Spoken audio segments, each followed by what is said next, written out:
أنا مخبي خيا خيتا قام تممخ شعث خراثة من هلبت داها مدنا خوباطي من داها تغطية آيت إلى بد كبشت عليت أربيت قوم ديت بغدد وهلبت قد خازغ بس سام زودة موديلوية إديو من دنا باعولياثا من دنا خوباطي بريشايث باثرمات إيث وخا كبشت بد هلبت موت وقنوميايا وكنوشيايا بتهاوينا خأرخة من لخا استوديو وبت بصوثخ من نديثة وبتخازخ مو بالتانيلن وبتهاويلن بوقاري بريش قامود عنواثة بالسودة.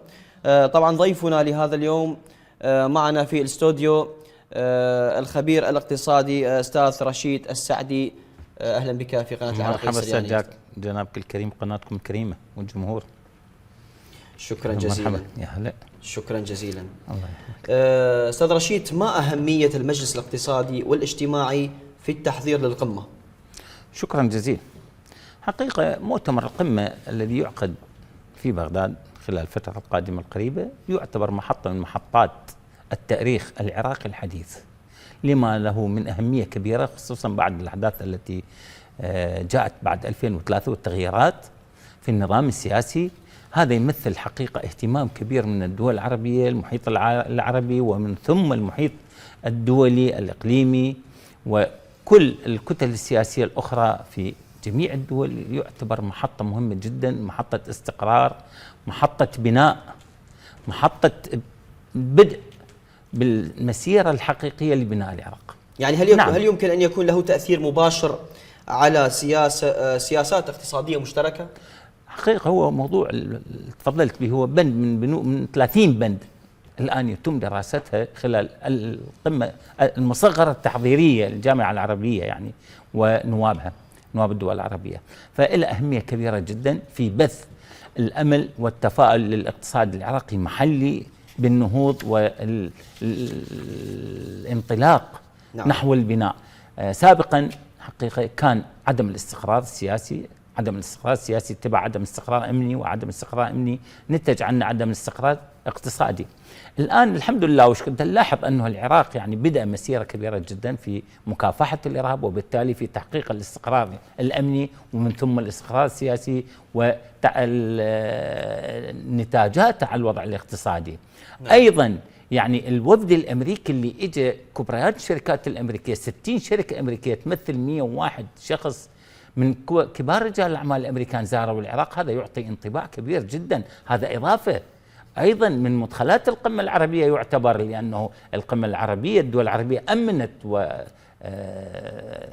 انطباع كبير جدا أنه هذه الشركات الكبيرة جدا والمهمة دخلت العراق، بما معناه أن هنالك أمان وحاجز عدم الاستقرار انتهى، فدخل الشركات. والآن احنا عندنا مباحثات كبيرة جدا حقيقة يعني مع عدد كثير من الوفود العربية تزور المنظمات المهنية والاتحادات والغرف التجارية وتزور الوزارات، وقدمت طلبات. احنا تلقينا طلبات كثيرة جدا من عدد كبير من الشركات والدول للدخول إلى العراق في استثمار مشترك. هذا حقيقة يفد انطباع جيد جدا.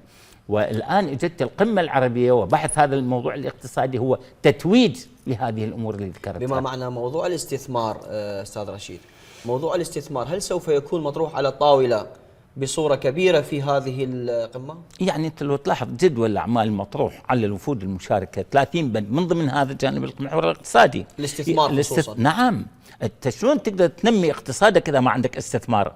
هاي الدول العربية، دول الخليج، شلون نمت بالاستثمار.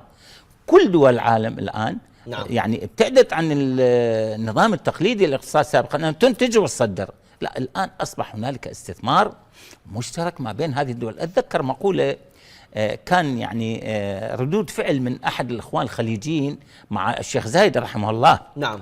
فقال له أنت تجيب أجانب ودي يستثمر ويسوي بناية وهاي زين شلون؟ قال له هذا الأجنبي باشا إذا سافر حياخذ البناية وياه، هي البناية حتكون في الإمارات. فعلا حقيقة رؤية ثاقبة مستقبلية يعني مو اليوم مباشر يعني. وما أخفيك احنا يعني كان لنا الشرف أن أساهم في مؤتمرات اقتصادية عديدة في الخليج، في عدد من دول الخليج، سواء في البحرين أو دبي أو غيرها. والمؤتمرات القمة الاقتصادية اللي صارت بجامعة الدول العربية مثلا في الشارجة وفي أبو ظبي وغيرها. فيعني حقيقة الاستثمار المشترك هو اللي يحقق اقتصاد متين. يعني لربما هذه التوصيات وهذه المقترحات التي تطرح في هذه القمة نعم. هل سوف تؤخذ بنظر الاعتبار في المستقبل؟ بالتأكيد. يعني احنا الأخوان الآن يبحثون وما أرجع لك سابقا، يعني لما أجى رئيس أردوغان والاتفاقيات الكثيرة اللي عقدت، يعني رئيس أردوغان يعني ما يجي إلى ليست العراق فقط شكليات ورسمية، لا يعني رمزيا. زيارة سيد رئيس الوزراء قبل أيام إلى تركيا، هنالك بعض يقول أنه هذه الجلسات هي فقط رمزية. لا. فقط هذه النتائج كبيرة جدا، ونلمس احنا على الواقع من خلال تماسنا مع الساده المسؤولين في مجال الاستثمار، في مجلس النواب، في مجال الاعمال العامه لمجلس الوزراء، وزاره الاسكان، وزاره المواصلات، وزاره الزراعه. ايضا الان البارحه كان عندي لقاء مع السيد وكيل وزير الزراعه حول موضوع الاستثمار. ايضا مع مستشار السيد وزير الري المحترم والموارد المائيه. ايضا شركات تقدمت تريد تطلب استثمار والدخول الى العراق. امس كان بما معنى استاذ رشيد، كيف تقرا الدور العراقي في هذا الجانب؟ هل يمكن لبغداد ان تقود هذه المبادرات الاقتصادية على مستوى الوطن العربي؟ بالتأكيد. أنت شوف الآن طريق التنمية. نعم. طريق التنمية حقيقة طريق هذا هنالك 1200 كيلو ومن دول عربية كبرى يعني. نعم، الإمارات والسعودية وتركيا ودول كثيرة جدا دخلت على الخط تريد تشترك في موضوع طريق التنمية. إذن هو العراق لصالح بلد محور. صورة إيجابية لصالح الدول أجمعين لصالح الدول. صورة أكبر العراق. بالتأكيد لو لم تكن مصلحة كبرى للعراق لما بدأ فيها. لكنه تركيا دخلت على الخط، والإمارات دخلت على الخط، والجزائر أيضا دخلت على الخط، والسعودية وكثير من الدول كذلك. أستاذ جاك أيضا أكو واحد ثالث لإنشاء مدن صناعية بين العراق والسعودية. نعم. فالعراق بلد محوري في مجال الاقتصاد، مو بس الطريق البري، الطريق البحري والبري والجوي أيضا. يعني أنت البارحة كنت ألاحظ الخارطة الجوية وعدد الطائرات التي كانت تمر عبر الأجواء العراقية. حقيقة كانت السماء ملبدة ومغطاة جدا بالطائرات اللي تمر عبر العراق. فالعراق بلد محوري، موقع استراتيجي مهم. مجال رحب للاستثمار بموجب قانون الاستثمار اللي عندنا رقم 2013 وتعديلاته. بكل تأكيد. قانون الاستثمار رقم 6 لسنة 2013 قانون الاستثمار، وقانون الاستثمار الصناعي أيضا رقم 20 سنة 98. أيضا قانون هسه الآن أكو عليه تعديلات. هذه كلها قوانين جاذبة للاستثمار. قد لا تتوفر ميزات هذا القانون لدى دول أخرى كثيرة. هل ما زالت الخلافات السياسية تؤثر على التعاون الاقتصادي العربي؟ يعني خلي أقول لك أستاذ جاك، أكو عندنا مثل عربي خلينا نقول بالعشائر، يقول أنا وأخوي على بن عمي. يعني كيف يمكن تخطيها عمليا؟ يعني احنا ندعو الآن يعني شخصيا الأخوة السادة رؤساء الكتل السياسية، أعضاء الكتل السياسية، مهما تكون توجهاتهم الآن، أن نتوجه نحو إنجاح القمة العربية في سبيل كسب ما ممكن وما يمكن من كسبه للعراق. الاختلافات لا، بس الاختلاف لا يفسد للود قضية. كل قوة سياسية عندها رؤى معينة وقد تكون صائبة في أمام الكتلة الأخرى. توجيه وتصويب قد يكون هنالك. فمسألة الاختلاف برأيي مسألة صحية ما دامت ضمن الحدود المعمول بها بالطرق السلمية والمهنية. علينا على الكتل السياسية أيضا أن تتوحد الآن في استقبال ضيوف العراق، وبالتالي إظهار العراق جميعا بأنه وحدة وكتلة متماسكة أمام سادتنا مثلا السياسيين الآن وأمام العالم الخارجي. مما يعني استدل من خلال كلامك أستاذ رشيد أنه القمة العربية واستضافتها في العراق سوف يكتسب العراق الكثير من هذه القمة، ليس فقط يعني على المستوى الاقتصادي وإنما حتى المستوى أمام الخارج، لربما حتى على مستوى السياحة وإلى آخره. يعني على مستوى السياحة، على مستوى الدولار الآن يهمنا، يعني موضوع الدولار هذا موضوع خاص، بحث موضوع الدولار، تأثير هذه القمم، تأثير الوضع السياسي، الاستقرار السياسي على موضوع الاقتصادي اللي هو عندنا الدولار المنصة والدولار موازي.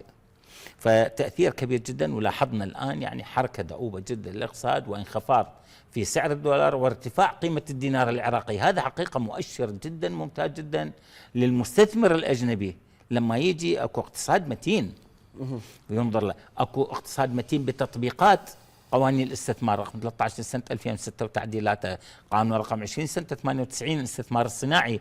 أيضا شوف نعم. الدولة بدأت تصدر قرارات من قانون رقم 24 فيما يخص الأراضي الزراعية. نعم. أيضا تعديلات جديدة جدا ومهمة جدا في سبيل تحقيق الإنتاج والاكتفاء الذاتي.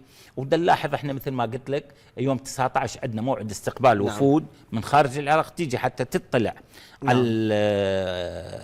الوضع العام الاقتصادي في البلد والفرص الاستثمارية الموجودة لدى القطاع الخاص ولدى القطاع الحكومي. هذا مؤشر جيد جدا استاذ جابر. بكل تأكيد. أستاذ ابقى معنا. سوف ننتقل إلى مراسلنا الزميل مؤيد الفرطوسي المتواجد حاليا في فندق موفيبيك.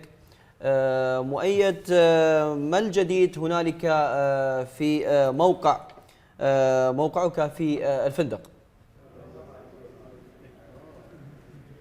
مؤيد تسمعني؟ نعم جاك، انتهت أعمال اللجان التحضيرية للقمة التنموية في نسختها الرابعة، حيث أنهت اللجان المختصة المسؤولون الذين عكفوا خلال يومين الماضيين يوم أمس واليوم على إكمال جدول الأعمال والبنود، اختتموا أعمالهم بالخروج بتوصيات ومشاريع قوانين وقرارات سترفع إلى القمة السياسية. يعني الزملاء هنا لو سلموني، لو تنظر جاك هنا، هذا الشعار الذي هو شعار جداً. القمة التنموية بنسختها الخامسة تم إزالته الآن إذانا بانتهاء أعمال هذه القمة بعد أن تم رفع توصياتها وتم جلب الشعار الخاص بالقمة يعني هنالك مؤشرات إيجابية الزميل مؤيد بنسختها الرابعة والثلاثين إذانا بانتهاء أعمال القمة التنموية التي عكف المسؤولون خلال اليومين الماضيين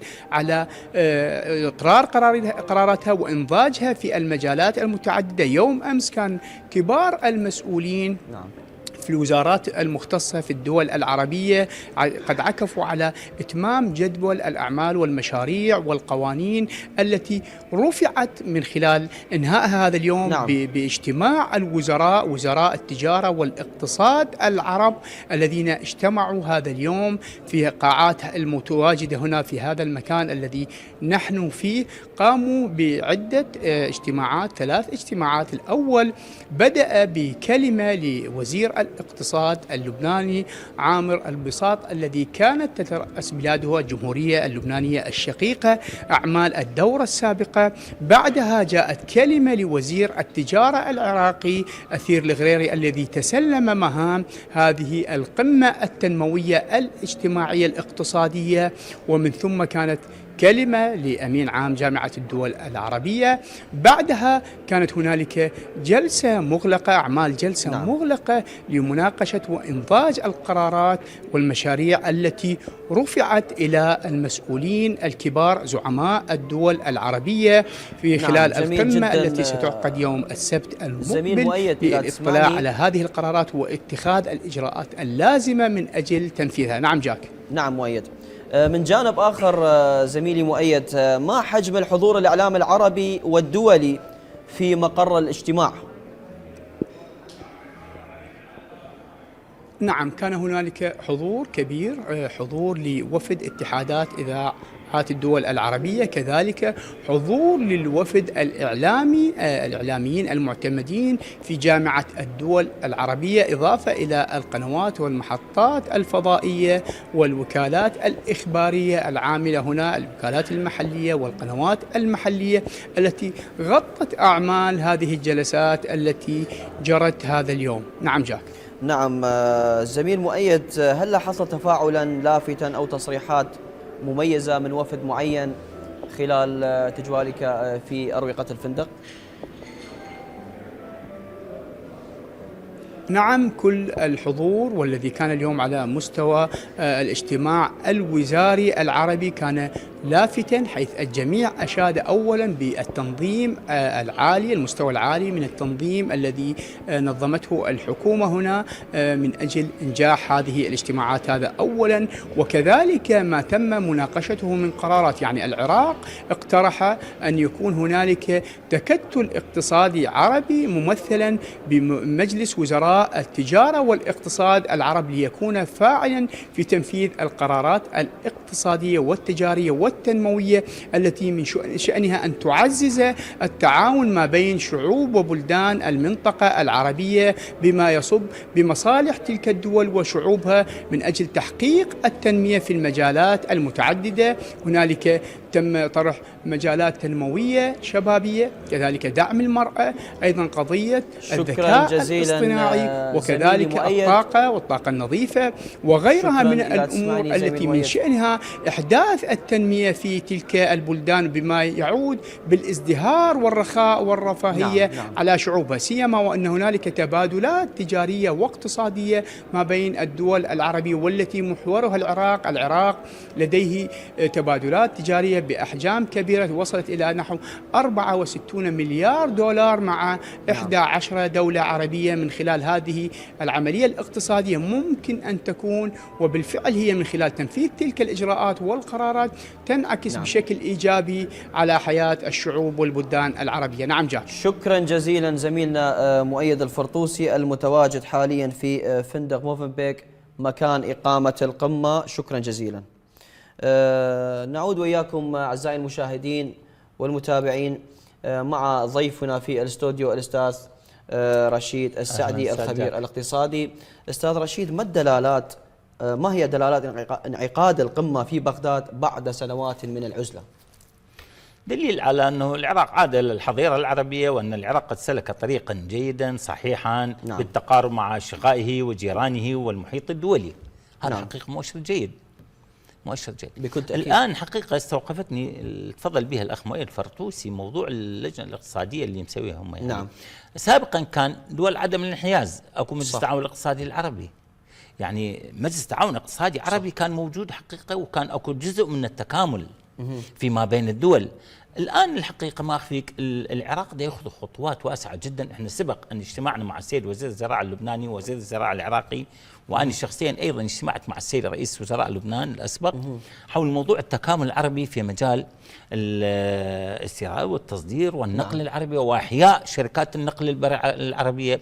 الآن أكو تكليف من الأمانة العامة لمجلس الوزراء لإنشاء مجلس اقتصادي عراقي مصري أردني، كذلك مجالس اقتصادية أخرى. هذه حينما تجتمع ستكون قوة اقتصادية أمام الغير، وكذلك ستكون قوة اقتصادية لتفعيل الاقتصاد الداخلي، تذليل للعقبات، تسهيل الأمور. هذه كلها تستاجر خطوات الآن عملية وفعالة، وأيضا خطوات كبيرة أمام العمل. يعني هل سوف تكون نتائج يعني لربما بعد 3 أو 4 سنوات أو لربما في المستقبل البعيد سوف تكون هنالك نتائج ملموسة بعد هذه الاجتماعات؟ احنا اقتصادنا ووضعنا السياسي يتأثر آنيا. الآن اكو نتائج، اكو استقرار، اكو ترقب للقمة العربية. نعم، فالنتائج الآن هي ظهرت نوع من الاستقرار، نوع من الاطمئنان لدى المواطن أنه قمة عربية جاية، رغم عدم حضور بعض السادة الرؤساء العرب لانشغالهم بأمور أخرى. وسوف أسألك على هذا الموضوع بكل تأكيد. يعني بعض السادة الرؤساء العرب قد انشغلوا بأمور أخرى نتيجة زيارة السيد ترامب مثل إلى السعودية وغيرها والخليج بكل تأكيد. فهذه أيضا يعني قد تؤثر تأثير، لكنه أيضا الانطباع لا زال موجود أنه أكو استقرار وأكو اطمئنان، وأي شخص إجا من أي دولة فهو يمثل دولة. حتى إن لم يحضر السيد رئيس الجمهورية لتلك الدولة، لما يدز من عنده مبعوث ويجي وزير خارجية، وزير خارجية أو أي وفد لما يكون، فهو إذن أكو حضور دولي رسمي، أكو اطمئنان، أكو تحضير. أيضا تحضيرات كبيرة حقيقة اتخذتها الدولة في سبيل تهيئة الأجواء المناسبة لزيارة هذه الوفود والاطلاع على النهضة، الاطلاع على الواقع الاقتصادي، يعني اطلاع على الوضع العام المستقر.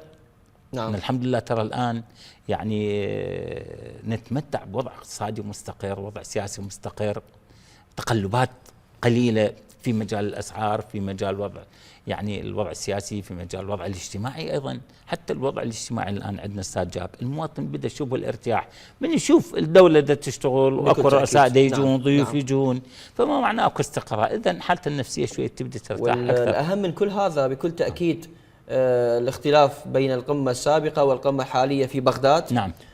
ليس هنالك صبات كونكريتية، ليس لا هنالك أي يعني شيء. الأمان الحمد لله. الآن أي مواطن بإمكانه أن يتجول جيدة جدا يعني في من ناحية الواقع. يعني ولا لما تتجول في بغداد حقيقة تلاحظ أكو حركة دؤوبة جدا للإعمار، تزيين الحدائق، تزيين الشوارع، بنائها، يعني الخدمات المقدمة، المشاريع، فك الاختناقات أيضا تسير على وتيرة متسارعة جدا في سبيل الإنجاز يعني.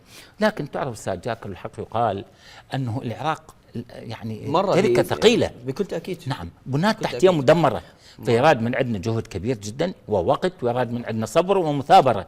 وأنا أتمنى من الكتل السياسية يعني أن تكون مهنية في طروحاتها، يعني لما عدا اختلاف مع كتلة معينة يجب أن يكون الاختلاف للفائدة. نعم. مهنيا، مو مسألة تسقيط لا لشيء، وإنما للأفضل يجب أن يكون. بكل تأكيد. نعم. يعني حتى احنا في كثير من الأحيان نقول أنه النقد يجب أن يكون بناء. يعني نقد بناء. ما المطلوب لتفعيل السوق العربية المشتركة أو إقامة تكتل اقتصادي حقيقي في مواجهة الأزمات العالمية؟ احنا عندنا تجارب سابقة، يعني عندنا الشركة العربية نعم. للنقل البريء، يجب إنشاء شركات مشتركة لنقل البضائع ما بين الدول العربية وبدون حواجز، يعني ما بين الحدود، تسهيل الأمور بين الحدود. طبعا هذا هم أيضا يتطلب موضوع أمني جدا، تدقيق أمني وتدقيق مثل ما نقول على السلع والبضائع اللي داخله وخارجه من أي دولة. فالتكامل هذا يحتاج من عندنا إزالة الحواجز وتشكيل تكتل اقتصادي موحد، نعتمد بعض الأحيان على تنمية الاقتصاد العربي ككل، التكامل العربي. شلون؟ نعم. اليوم هذه الدولة مثلا عندها منتج معين متوفر والدولة الثانية محتاجة، إذا ممكن تصدير لدول عربية، ومن ثم المقايضة بأخذ البضاعة اللي متوفرة بتلك الدولة بسهولة ممكنة. احنا عندنا بالاقتصاد الساجاق اكو مبادئ، بس أكمل لك ثاني.